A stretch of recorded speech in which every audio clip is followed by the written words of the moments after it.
We're going to talk about things that nobody else will. Success leaves clues. And if you're going to make the same mistakes you made when you were a teenager, then you if you want to get good at something, you've got to sharpen your sword. We're going to smash this. A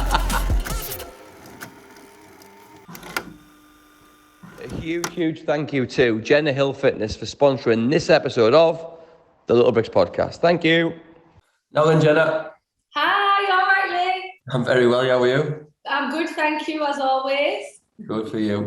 So thanks for coming on the Little Bricks podcast. We're very grateful. Welcome. Well, you're a good friend of mine. I've got a lot of respect for you, and you've smashed lockdown and anyone to start a business without any experience, with all due respect, in lockdown, in a global pandemic, and fucking smash it like you have, needs to be spoken to, and we need to know what's going on, so thank you. I appreciate that, especially come from you, Lee. That means a lot, thanks. So tell us your journey and tell us about it. Well, where do I start? So basically, I'm just a local girl. I'm from Middlesbrough. I grew up in Spencerbeck in a council house with my sister and my mum. My mum and dad were separated, but my dad's always been in my life. And then I've always just wanted more. I've always wanted to travel. I've always wanted to experience life. And I always thought there's more to life than just being in Middlesbrough, even though I love Middlesbrough and I love the people. So when I was around 24, I decided to go and do a few summer seasons abroad. I done Ibiza, I done Ayia Napa, they sell a lot of gas in Ayia Napa, I done a ski season and I went travelling. And then when I was on my way home from travelling, I just thought, what can I do? I want to still travel, but I want to earn money while I'm doing it. So I applied for Emirates airline. I didn't think I'd get it, but I did. And yeah, that's where my journey began, really. I worked for Emirates for 6 years, making my way up to business class. I was serving celebrities, royalty, like it was just on another level of anything I'd ever experienced. Like I was in Dubai, I was on yacht parties, I was drinking champagne, I was living the life. And then I got made redundant. I'd been there 6 years due to COVID. The flights got grounded and they said, oh, you're going to be grounded for 2 weeks. The flights are going to be grounded, but the full airport was shut. And I knew that was just like something big because they didn't even used to miss a flight, never mind shut the airport. So I decided in that time I was going to study something. So my passion has always been fitness and health, and everybody who knows me knows that I love to train and I've travelled all over the world training. So I went and done my PT course. I did do it when I left school. I went to college, but I just didn't have the confidence and I didn't know about running my own business, and I was only a kid, so I just went into work and making money. And then, I done my PT course and then I got made redundant, so I just went in all guns blazing. And yeah, so you come home and you got made redundant. What was that like? Tough? Oh my God, it was horrendous. Like it was, obviously I was getting good money in Dubai. It was like a comfort blanket. They paid for your accommodation, they've washed your uniform, they sent me a bus to work. Like I was 30 years old and I was still basically getting my ass wiped, So it was kind of like, then all of a sudden it all gets took away from you. You don't know where you're going to get your next income. All your friends around you are crumbling because everybody was dealing with the situation different. I actually dealt with it quite well, I thought, because I was kind of mentally prepared for it. But a lot of the people, like one of my friends from Liverpool, she just crumbled. She just didn't want to leave. So you were trying to deal with your own emotions, but then you were obviously trying to support other people who you cared about. So it was a big deal. And obviously I had my own apartment. I was going back to my mum's in Spencerbeck, like in my little box room. But it's what it is, isn't it? You have to just move forward and keep going. Yeah, I totally agree with you. I think life gives these tough challenges, and a really good skill what a lot of successful people have is the ability to just say, fuck it, this is where we are. Sort of burn the boat, we're not getting back on or going anywhere else. This is where we are. Let's just get on with it and move forward. And my mindset kind of changed because I'm a worrier, I'm always stressing because I've never really had anything. So I want things, and I know that you have to work hard and you have to, and nothing's just being handed to me on a plate. Like some people have parents who are lucky enough to have parents who can just afford to put them through courses or whatever. I've never had that. And a few years before I got made redundant, I had an accident and I cracked my skull. And it was like a big trauma in my life, and it totally changed my outlook on the way I think. Like, I thought, why am I worrying all the time? We could be dead tomorrow. So then I kind of had that, from that day, I kind of said, I'm going to be a yes woman. I'm going to say yes to everything. You know, someone asked me on a date, I'm going to say yes. Or someone asked me to go out, I'm going to say yes. I'm not going to be like, oh, well, you know, I need to do this, I need to do that. And so when it come to me losing my job, I kind of had that in the back of my mind, like, you know, like, you need to be positive about it. There's no point in sitting and dwelling on things. Like, you have to just move forward. So that kind of helped me a lot, I think, from experiencing that. How did you? What was the accident? What did you do? Well, it was my own fault. I went to brunch in Dubai, and I've never been to a brunch the wild. And it was one of them where you can't get drunk. So we've done like a bar crawl on the brunch to every station, and then we went out afterwards to Dre's. But to be honest, the facility wasn't safe. It was like a open air nightclub. If you've been to Dubai, you know, we were on like this top table, and I literally fell out of the nightclub. How far? My skull, yeah. How far did you fall? About 10 feet onto my Would you head. be alive? I know. Well, that's it. The surgeon said to me, you know, I could have been paralysed from the head down. I was so lucky. So it was like, I don't know, it was mad. It was just like, why me? Why am I alive still, or okay? Because I know I know my friend, he had an accident and he's paralysed from the waist down now. So yeah. All right. And then I think it was like 3 weeks later, another local guy, he fell off a fence in Amsterdam, and he actually died and smashed. Right. So it was with my friend. Yeah, God bless his soul. I know. It's awful. God bless. So you come home then, right? Everything's. I genuinely believe that. I believe in fate. I think the universe or God's got whatever higher power you believe in. Definitely. Has got a plan. So you come home from the bright lights of Dubai, smashing it, apartments, the lifestyle out there is just like a movie star. Did you meet any? Which stars did you meet when you were working out there? Oh, like, I just met like a few. I didn't really meet any good ones. I met a few footballers. So I've been on a few yachts of footballers, and then a few rugby players. But when I was flying, I met like Dwight York. I met someone from the Wombats. I don't know. I met a few like okay ones, but like a lot of people met like J-Lo and Rolling. I was like, where are they? Oh, Alicia Dixon, she was on my flight. Bradley Walsh was on my flight. Who was him out of the Deal or No Deal? I met him as well. That's him, innit? Bradley Walsh? No, Bradley Walsh is on The Chase. Is it? But Bradley Walsh is... Noel Edmonds. Noel Edmonds, wasn't it? Deal or No Deal? Noel Edmonds? Yeah. I can't remember what it's called, but I met him. We're all first class, so they must be doing all right. So you come home, right? Like I say, I believe in the universe. I think everything's mapped out for us to fall into place. What gave you that drive? What made you make that decision to say, you know what? Like I'm sure millions of people do, to say, fuck it, I'm just going to start my own business. I'm going to go in this direction. Where did that come from? Well, I'd been toying with the idea of staying in Dubai, or that was probably my biggest decision. Was I going to stay in Dubai, or was I going to move home? And I thought, if I'm going to move home, I'm going to give this fitness thing a go. And I knew that I had more of a backing at home, because a lot of people know me as like, you know, loving fitness, and they know I've always been into it. So it wasn't really, I wasn't really planning on starting my own business, to be honest.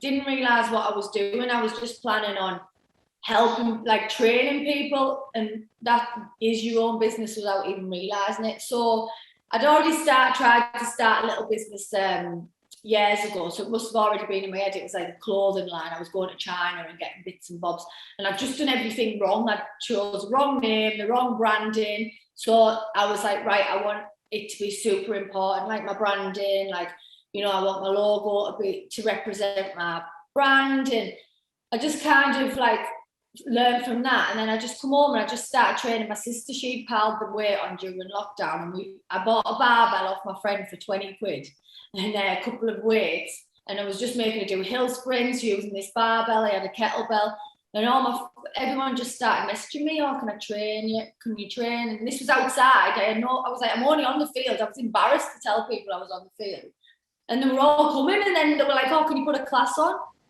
So then I was like, well, yeah. So then we were all doing the classes on the field. This is on literally outside my mum's house. It wasn't even like a park or anything.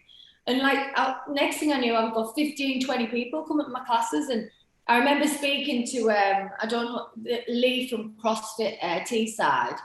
And he was like telling me about like business and stuff. And I said, oh, I'm worried. And he said, listen, they won't even come, they'll come for you. They'll come and train for you because of the way you are, your personality. And what you deliver is secondary to actually how you make them feel. And that is definitely something I would definitely say to anybody starting their own business. Everybody is doing the same thing, but they will come to you because of you and the way you are. So you need to represent your brand however you want it to be, kind of thing. Yeah. Was this in the middle of, so this was at the beginning of lockdown? This was it like this was the second lockdown. I was in Dubai the first lockdown, and the second lockdown, this was, it just started coming out. So you were only allowed to train outside anyway. So, but then the weather started to change, and I was like, right, where can I train now? So my dad's got a double garage, so we kind of went in there. And now, next week, I'm opening my own space. So yeah. Congratulations. Amazing, congratulations. When you started your own clothing brand, if it wasn't for the lessons you learned then, I always think that losses and failures are far more important than winning, Jenna, because like when you win, you get a bit lazy and a bit complacent. And part of our success, I think, is the old advisors, they just got lazy and we were too hungry and too sharp and on it straight away. And we didn't mind chasing 5s, 10s, working in the rain, working late, starting early. Are you all right? Yeah. So a bit like yourself there then, do you think the lessons you learned from your first business helped you in good stead to make a success of your second business? Yeah, definitely. And even now I'm going into my new space. It's not a unit, it's just a space. And obviously I'm a bit nervous about it. But in my head, I think, well, if I fail in this, it's going to teach me something for my next journey, you know, because I will be in fitness for a long time now, but it's not going to be something I'm going to be doing forever because my body, I'm getting old now, you know, my body's falling apart. So I plan on starting another business, doing something different. So anything I learn from this journey is going to put me in good stead for my next journey. That's how I see it. Good for you. All stepping stones. Always, yeah. And you're always looking at that next move ahead then, right? Yeah, definitely. You, very entrepreneurial. So being a young female entrepreneur, right, when you started out in a lockdown, a global pandemic, leaving what was your home to come back home and live with your mum, as you said, what type of, for young entrepreneurs who've got an idea and a vision in their head and they're thinking, I might make this work here, what type of budget? Because a lot of people will say, yeah, but I had no money to start with. What type of budget were you playing with at that time to start this business? I'd saved money, but that was my money for my house, and that's still there now. And I still haven't got a house, and I want everything now. So, like, what I've realised that I need to take these stepping stones before I get a house. So when I come home, to be honest, there's a program called the New Enterprise Allowance. If anybody's ever wanting to do like their own business, start their own business, go to the job centre and ask them about it. I just kept pestering them. And even if they can't give you any funding, you get loads of like courses and stuff. So that really helped me. I went on like a Going for Growth course and a Kickstart course. And I'm actually going to a networking meeting on Tuesday with them. So I kind of didn't want to have no money because I wasn't getting paid. So I think I took about £500 out of my savings and bought myself little bits of equipment. And then when all the money I was making, like my last 15 quids, whatever, they were going towards more equipment, and I just kind of invested into my business. Like now, I've still got them savings, but all the money I've made from my business, I've just spent a fortune trying to get this place up and running. And now I'm skint, you know, but it'll be worth it. Like I've just paid £1,000 for a course. Like you have to invest in yourself and you have to invest in your business. And yeah, you might be worried because you think, oh, well, I can't buy that dress I want, or I can't go out whenever I want. But in the long run, you'll triple or double that money. I feel like that's what I've learned. But then you work hard for it because you know that you've got nothing. So you have to build that pot back up. Is it tough for, this might be a cliche, this one, I don't know the answer, right? Is it tough for a young female to start a business, a young female entrepreneur? Do you think is it a bit more challenging than a male starting out? Have you faced challenges? I've faced loads of challenges. The biggest challenge I've faced is self-doubt. Right. you know, not believing in myself or being bothered about what everybody else thinks. Oh my God, what's she doing? She's gonna fail. Or bothered about posting something on Instagram and people think, what's she doing? Like, even though I act like I'm not bothered, I am bothered about what people think about me, because I value myself as a nice person, and I don't want people to think that, like, you know, I'm trying to con them into anything or whatever. But you kind of have to get over that, and you just have to think, well, if they're not the people who you want in your life, or they're not the people who you want to train, or they're not the clientele you want, and you have to surround yourself with people like yourself, who are positive, who, you know, who believe in you, who think that you're doing well. And you know, and when people tell you that you're doing well all the time, then you start to finally believe it. But yeah, I would definitely say you just have to believe in yourself. Self-doubt is the biggest killer, I think, of any business or adventure or anything. Even if you're going traveling or whatever, if you, what if this happens, what if that happens, you just have to go for it. Yeah, good for you. I love that attitude. I really love that attitude. Fair play to you. I genuinely, obviously, I'm a father of a 15, almost 16-year-old little girl, honey. She's not little, she's big. And I genuinely pray with my heart and soul that she has that fuck, I'm just going to do it attitude, and just does things, because usually it's between your ears and it's your head. That's where all the doubt is, and this could happen. And actually, when you do something, it's never ever as bad as what you thought it might be. If I hadn't a bit, like, I always wanted to do it with somebody else, you know, like, so I didn't go traveling till I was like 24, because I was like, well, I want my friends to go with me. But not everybody has that same attitude. So in the end, I just thought, if I don't do it now on my own, I won't do it at all. And when I went on my own, I met people who had the same kind of, like, you know, adventurous spark, or like whatever you want to call it. They had the same, like, mentality as me. So then you meet people along your journey, and every single thing I've done has led me to a different opportunity. Yeah. I would never ever have worked for Emirates if I never went and done that season in Iron Apple selling laughing gas. And even though my dad was screaming at me not to go and hated the fact that I was there, and yeah, I was just partying and having the best time, but that gave me the confidence to go for the job for Emirates. So everything leads up to something, whether it's good or bad. 100%. Have you read The Alchemist yet? No, you've sent me it, and I keep listening to it, but my attention span is about as like long as this piece of string. I'm so bad. Listen, apart from the Bible, that's got to be the greatest book of all time. It's about life's journey and how everything you're going on leads you to life's next moment. And it's just the opportunities and choices we make that take us to the next moment. It's just all a game. But you said something there about you were meeting like-minded people. Which one part about your business that fascinates me, I find it quite genius, to be honest with you. And I'm not sure that you, from a sales person, a sales professional like myself, I look at it and I think it's fucking genius, and you might not even know it. But that birds of a feather flock together. I think like attracts like. If you're a good person, you attract good people. If you're a kind person, people will be kind to you. If you're a positive person, you'll attract positive people in your life. But your business is run, the power that the girls predominantly who you train, the promotion they give you on social media. Oh, yeah. I've not seen that before ever. We're so grateful for the support we get, but what you get, I'm like, fuck me. Amazing. And like, to them, I'm like this, like, on this, like, the messages to send me and stuff, it's just like unbelievable. Like, you've changed my life. Like, I had a message the other day, this lady, woman, she said to me, you know, I split up with my husband, I didn't want to get off the sofa, I was so depressed, I was so down. She was like, I decided to give your challenge a go, and she'd done it, and now she's like, I feel like I've got a new lease of life, I've just went and got a new hairdo, you know, I'm fitting in my old trousers.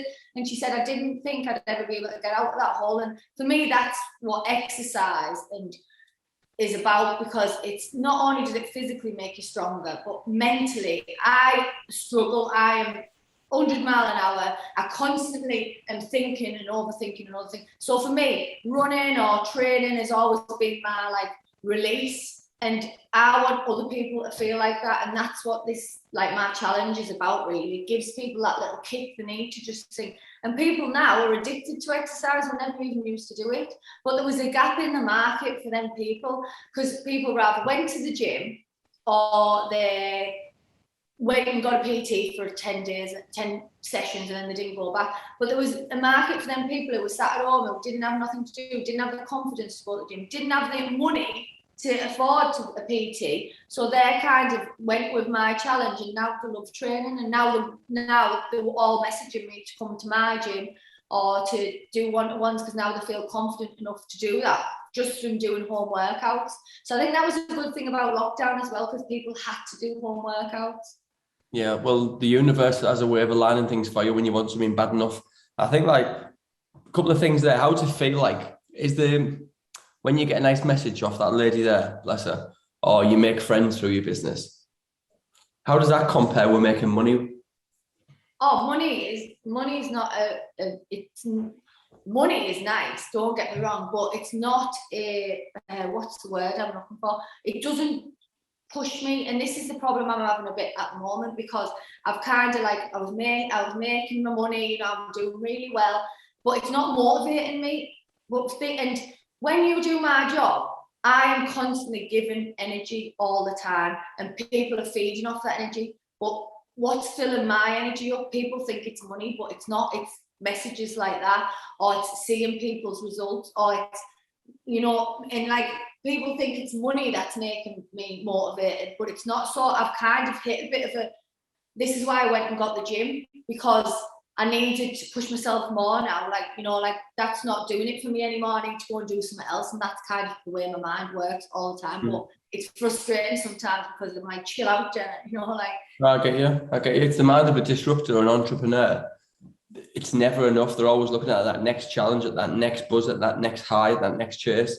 And they're constantly driving towards that one there. I really believe that in my heart of hearts, that it's the age of the entrepreneur now. I think that you started a business off there with nothing but a vision and idea, and you adapted to your circumstances. And through relationships and a really good service, you built up a wonderful business. And I'm so happy for you. Oh, thank you, Lee. It means I think it's amazing. Then you think a lot of other people. Tony's daughter, Rihanna, she started selling pizza boxes with like 10 pence mix-ups in on Just Eat. And I'm thinking, what a fucking genius idea. Do you know what I mean? Like, there's so much opportunity. It's like a tsunami of opportunity and prosperity and wealth and just good times here now for us after that lockdown.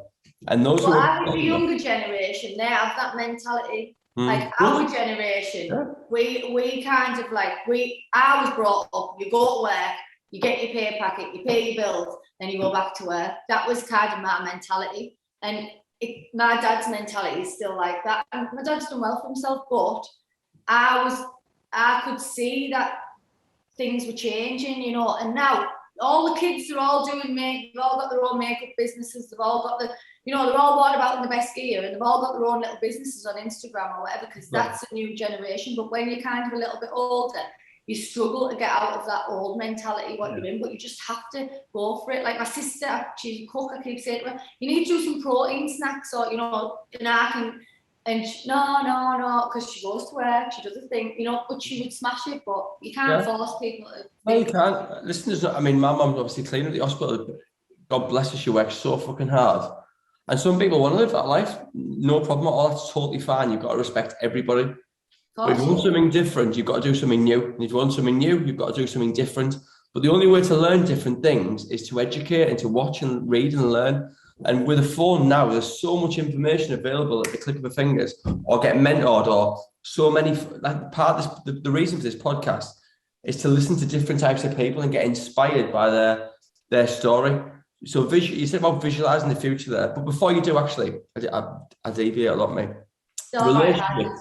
Relationships are the new currency, and that's what all the old people get wrong. All the old financial advisors we smashed, and all the people who you're just nailing in your industry, they think that cash is king. It's not. Relationship is where that's the newest form of currency, and it's so fucking powerful because it's multiple. It's infinite. It'll never, ever, ever end.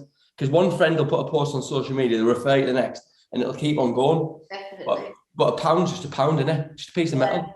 Exactly, and like there's only so much satisfaction you can get out of money. But for me, I'm not academic at all. Like, and this is what I want people to know as well. Like, and that I'm dyslexic, so I couldn't spell. And that held me back for years. Like when I was on a flight, I was with a Spanish girl, for instance, a crew member, and she'd ask me how to spell something, and I'd get all flustered, and and she'd be like, "You can't spell that," and I'd be like, "No." She's like, "You were English," because they're quite abrupt, and like but I can't read something for a long time because my mind's elsewhere. But like speaking to people, that's how I learn all the time. Speaking to people, talking to people, listening to podcasts, things like that. So even if you're not like written academic, you can always get information from other different places, because some people think just because I'm not very good at reading or writing that they're thick, but it's not the case at all. There's information out there all over just by speaking to people.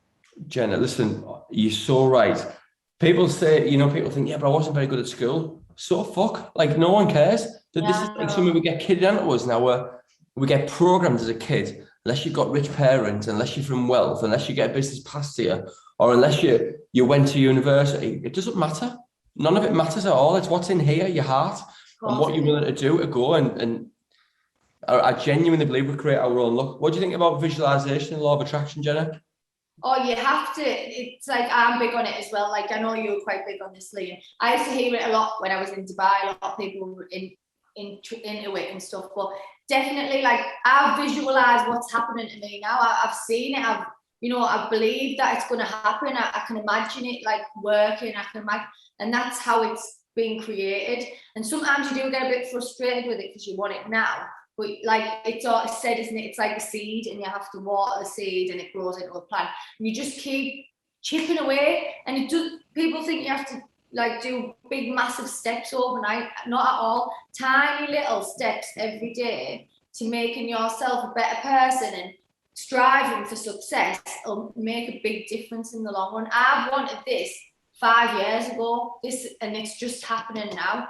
But I've just believed it all the time. I knew that I was going to go into fitness. I always remember one time I was out and someone said to me, I had like a little crop top on like I do, and someone went to me, oh, what are you, a PT? And I went, oh, I wish. And in my head I thought, I wish, why aren't I a PT? And that kind of like, when I look back at that, I think, well, that must have always what I wanted to do, but I didn't realise at the time.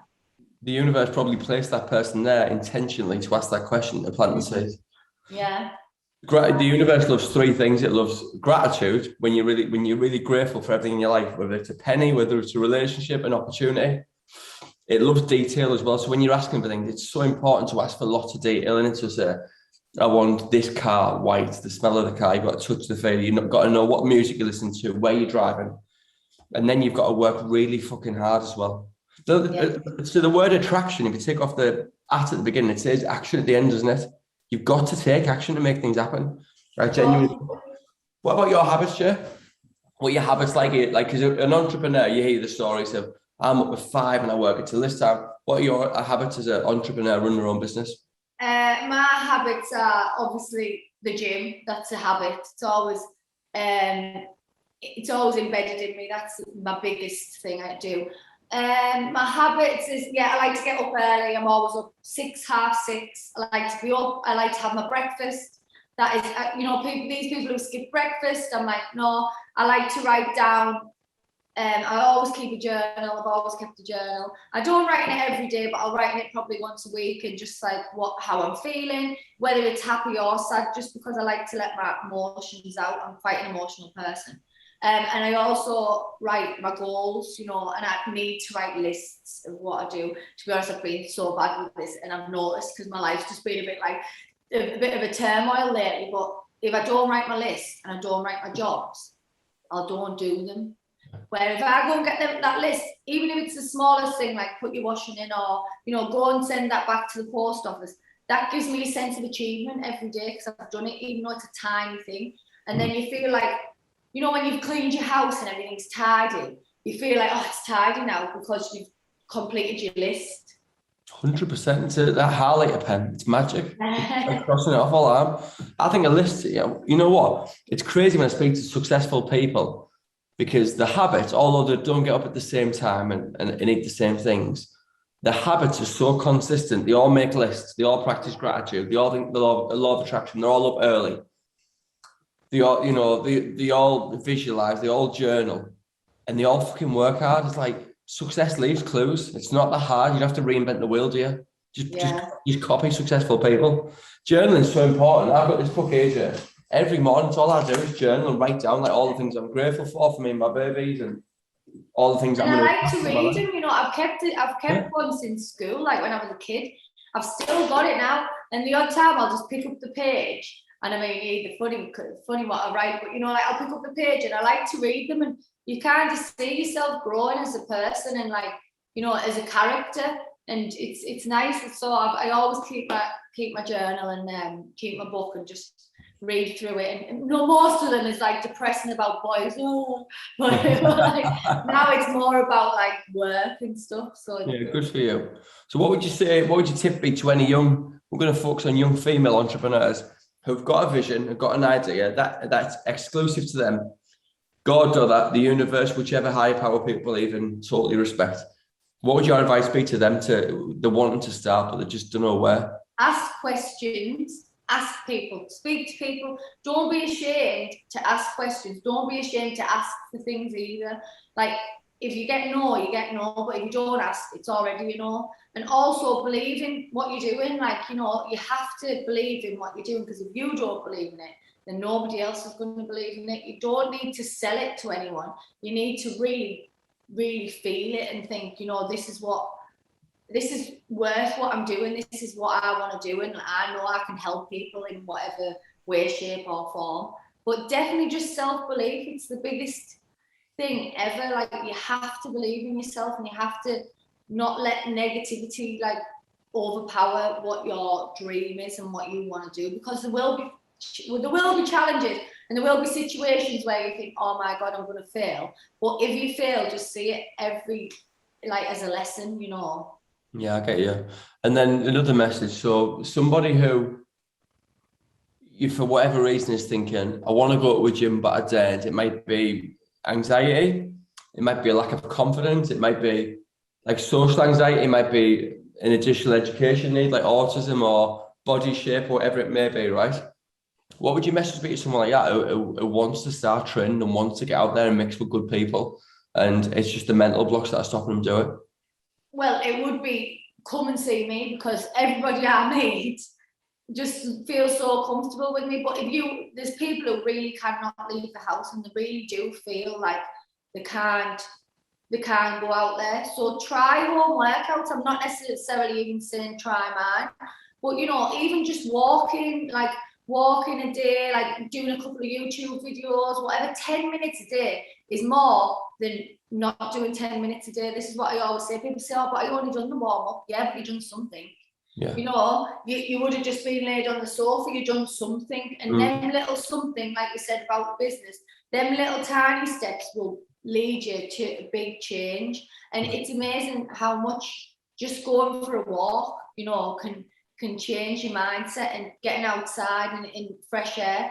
And then you will build your confidence. But when you do my challenge, there's a community there, there's other people feeling exactly the same as you, so they're all speaking about it openly. They all feel like they know me, you know. I'm out and they're like, Jenna, hi, and I'm like, hi, you know, like, and obviously I don't want to be rude, but I know these people, but I don't know them, but they feel like they know me. And that's where I do well with it, because I'm quite relatable and I am just a genuinely nice person, like, and they know that. So yeah. You are, good for you. And then, do you think fitness is linked to mental health? Do you think it helps people who are struggling? Oh my God, 100%. Fitness is like, it's just, it makes your mental health. I know myself, if I don't train, and I would sound quite a strong-minded person, but I do struggle a bit sometimes, like everybody. But I know if I don't train, my mood is totally different to if I've trained. Totally different. Like, it's just madness how much. It's not about weight loss for me. Like, no, it's never ever, training's never ever been about how I look for me. It's always been about my mental health. And this is what I say to my clients who are like, oh, I haven't changed on the scales. And I'm like, yeah, but how are you feeling mentally? And they're like, I feel amazing. And I'm like, well, that's what you need to focus on, not how much weight you're losing, because that'll always come secondary to your mental health. Yeah. If you're not in a good place mentally, you can't do anything. It's horrible. Like, well, we've all been there. I mean, it's not a nice thing. You have. We definitely. You don't have the motivation to do anything. No, you don't. You don't want to get out of bed. You don't do fuck all. It's training's important. What's your favourite book? My favourite book is How to Heal Your Life. Who's that? By Louise Hay. Louise Hay, she's cool, isn't she? Yeah. It's all about like affirmations. Australian girl, is that? I think she's American or Australian, but it's all about affirmations and like, like telling yourself you're worthy and like law of attraction, but in a different setting. But that book actually changed my life. It was a really good book. Yeah. So what's it It's called? easy to read because it's only little like paragraphs, so you can read a bit and you can put it down. I can't read big long books. I'm like, oh, I'm lost. What's it called again, Jay? So we can How to heal your life. Right, by Louise Hay. Yeah, it's a good book. Superb. And how do people who've not come across you yet, who maybe not in the Teesside area, how do they connect to you on social media and follow you and get involved with what you're doing? Yeah, well, that's it. They just can message me, that follow me, whatever. I'm trying to get in with.